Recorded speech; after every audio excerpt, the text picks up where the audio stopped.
Here we are, deep in the undergrowth, where a myriad of DeFi and crypto protocols are fighting for survival. It truly is Darwinian survival of the fittest in its truest form. And in the region just over here, the Binance Smart Chain, a new protocol, is fighting for its life. But will it rise to the top of the food chain, or is it doomed for extinction?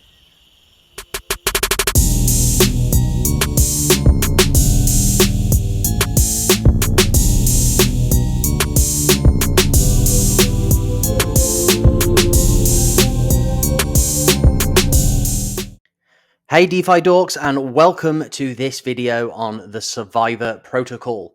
So a quick disclosure, this video is sponsored by the Survivor Protocol team, but all views and opinions are my own.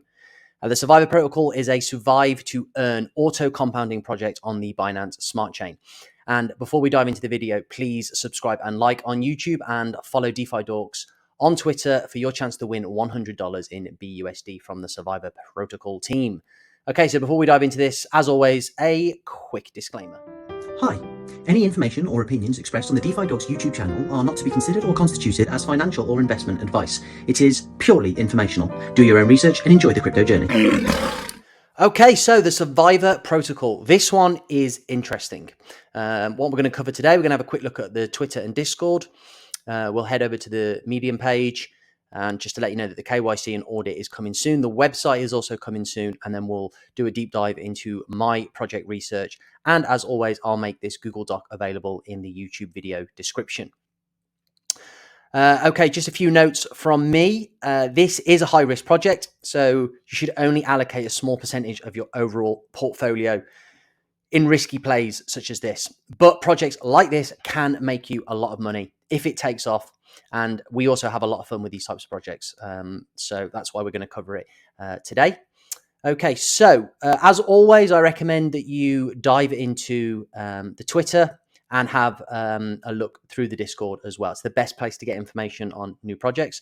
Their Twitter following has grown quite significantly, actually. And it's always nice to see someone that you recognize following. So Coffee, if you know Coffee, quite active on Twitter. He's following the project as well. They're up to just over 5k followers, and in the Discord as well. I'll leave a link as well for that so you can join the Discord community. Always head into the Discord. It's a wealth of information, and you can also gauge a sentiment of the community by hopping into the chat, and you can ask questions as well.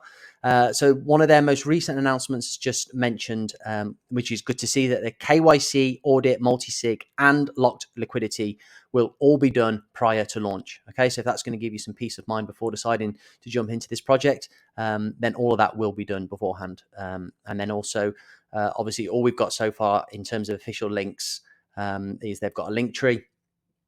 They've got a Telegram as well.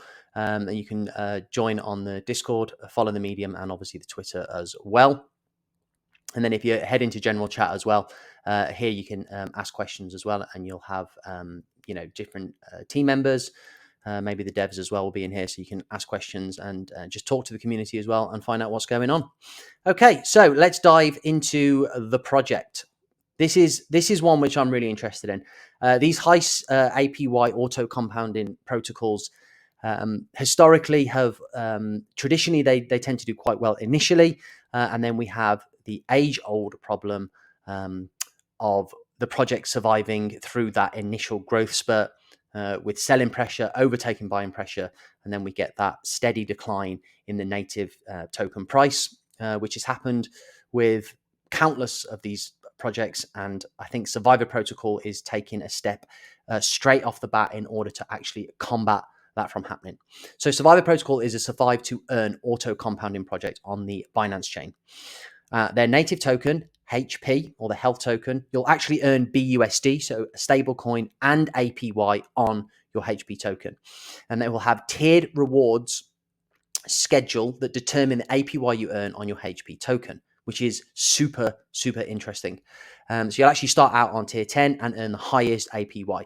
But once you sell your earned APY, you'll be dropped to the next tier where your APY will be cut in half. And then this will continue as you progress down through the tiers. And on top of the APY, each tier earns a different amount of the ration pool. and the percentage of the ration pool earned also decreases with each tier. Obviously, this will be a big incentive not to sell, but it's obviously not going to prevent you from selling. There will just be a disincentive for you to do that, which is really, really interesting, and could be one of the first sort of auto-compounding protocols, if you were to get involved, that actually sees not that massive drop in price after that initial pump that you often see with launches. So if you have a look at the tiers, you start off with 400,000 percentage APY and you get 50% of the ration pool. And then that gets cut in half if you sell and you go to tier 9.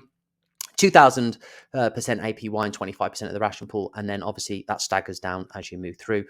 Tier 5, 12,500% APY, 1.5% of the ration pool, down to tier 1, where you just get 781% APY and 0.1503% of the ration pool. So the crazy high APY comes from rebasing the Survivor token, and you receive a rebase every 15 minutes just for holding the token in your wallet. So what is the ration pool? Well, the ration pool is funded through tax on buying and selling the native HP token, and the ration pool is funded in BUSD, our good old friend, the stable BUSD, and paid out to the token holders according to the tier schedule. So to qualify for a payout from the ration pool, you have to avoid selling during that week. If you sell any of your HP, you will not qualify for that week's ration pool, and you'll be dropped to the next tier where your overall earnings will increase. That should say decrease. Okay, the lifeline. What is the lifeline? A portion of all buy and sell orders will be sent to the lifeline. This fund will be used to buy back and burn health tokens. This is designed to help the sustainability of the protocol by adding a deflationary mechanism. So they've just basically built in a buyback mechanism, which a lot of projects do, but that alongside the actual tiered system is sort of hitting that sustainability problem on more than just one front. So more than just buybacks, projects such as Horde, for example, has managed to maintain, a super steady price by using a buyback mechanism. But those buybacks have to come from somewhere. They have to come from the treasury and buy orders or previous buy orders where that treasury is built up. And then that's used to buy back, which, yes, it does maintain a relatively stable price. However, at some point, if the buying pressure decreases to a point where that treasury becomes depleted, then maintaining that price is going to be somewhat difficult. So having this two-pronged approach to the sustainability is really interesting, and it could work really well. Okay, so the LifeLock. A portion of buy and sell orders will also be sent to the LifeLock, and a LifeLock will add liquidity to the protocol in order to help price stability and prevent backruns. And then we also have the burial ground. This is a portion of all buys and sells are sent to the burial ground and are burned. Okay, so this is like where the burn tokens get sent. No one has access to the burial ground wallet, but these tokens do rebase and earn APY in the ration pool. So the burial ground does not receive any of the ration pool rewards, but the additional rewards earned by the burial ground are distributed to the token holders according to their tier schedule. And then obviously we have the treasury. A portion of all buys and sells will be sent to the team treasury, and the treasury will be used to execute on the vision of the team and allocated to things like team salaries, investments in other protocols, just run-of-the-mill treasury. And then also finally they actually have a jackpot, which is a 1% tax levied on all buys and sells, and that's sent to the survivor jackpot. And the jackpot will be a prize given to the top survivor. And the percentage of the jackpot you're eligible for will be determined by the amount of health you hold and how long you've held it. So they also have this competitive element to the protocol as well, which means if you're lucky enough to take a win on the jackpot for any given week, then that could really boost your return on this particular investment. The taxes are distributed to the various parts of the protocol that we discussed. So every time you buy, there is a tax. 2% gets sent to the LifeLock, 4% to the Lifeline, 5% to the treasury, 3% to the burial ground, 2% to the ration pool, and 1% to the jackpot. And in the sell tax, so if you sell the token, you'll be taxed. So you remember you need to set your slippage if you're selling. 4% to the LifeLock, 5% to the Lifeline, 6% treasury, 2% burial ground, 3% ration pool, and again 1% to the jackpot. So we're all aware of the problems with high APY and rebasing. So how does Survivor actually aim to fix those issues? So reducing the APY every time you sell. A protocol cannot sustain these massive APYs. They must lower them to survive. And Survivor does this as sort of a reverse loyalty program. So you start out at the top level with the highest APY, and if you hold, you're rewarded with staying at that top APY. Rewards are paid out in BUSD, not the native token, in actually the BUSD. And the more of the native token that is normally paid out, the more that the token price decreases. So actually paying out from the ration pool in BUSD is another way that this project aims to fix that problem. And this could work, really, really well. Okay, so the tribal leaders, what does this mean? When you're stranded on a desert island with limited resources, everybody is equal. Status and Twitter follower size goes out the window. We're all equal. That's why SurvivorProtocol will not have a whitelist or pre-sale. We'll all start out on a level ground. But the community can make or break a new protocol. That's why new projects award whitelists in the first place, to encourage the community to be active and help the project grow.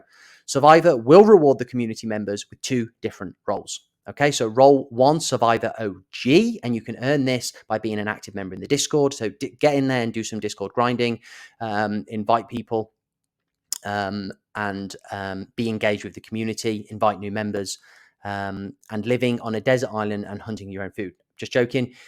You'll need internet to be active in this project. Okay, so role number 2 is the Ultimate Survivor. This role is eligible for a boosted APY of 100,000%. So that's the first tier that you start on. If you remember, for like a normal person, it would be 400,000%. So that's an extra 100,000% APY in that tier. And you will obviously only keep that extra APY in tier 10. Once you sell, you'll be dropped to tier 9 and receive 200,000 with everybody else who is also in tier 9. And you must be in the Discord to earn this role. So don't forget to click on the Discord link, which will be left in the YouTube video description, and join and go and get involved and try and earn that Ultimate Survivor role too.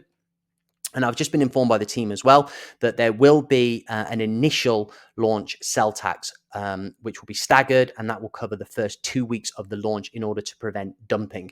We've seen this with a number of projects over the past weeks and months where we get that big bull run on the price and then everybody dumps all at once and the price just absolutely tanks. So having built into the project this initial higher sell tax for the first 2 weeks will hopefully go some way to curb that that dumping of the token.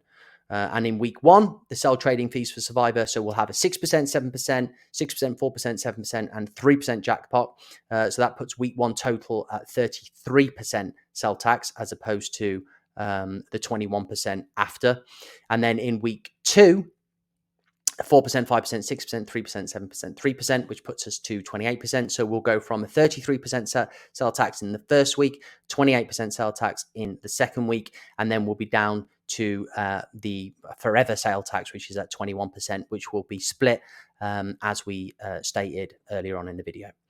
Okay, guys, I hope you've enjoyed this video. It's something that I am really, really intrigued by, and I will probably definitely be dipping my toes into this particular project. Please like and subscribe if you've enjoyed this content. And don't forget to follow me on Twitter, where I'll be doing a detailed thread breakdown as well on the project. And also there'll be a competition coming soon where you can win $100 BUSD, which obviously if you do win, you could buy yourself some of those sweet, sweet HP tokens and try and survive the Survivor Protocol. Okay, until the next video, guys, thank you very much. See you soon.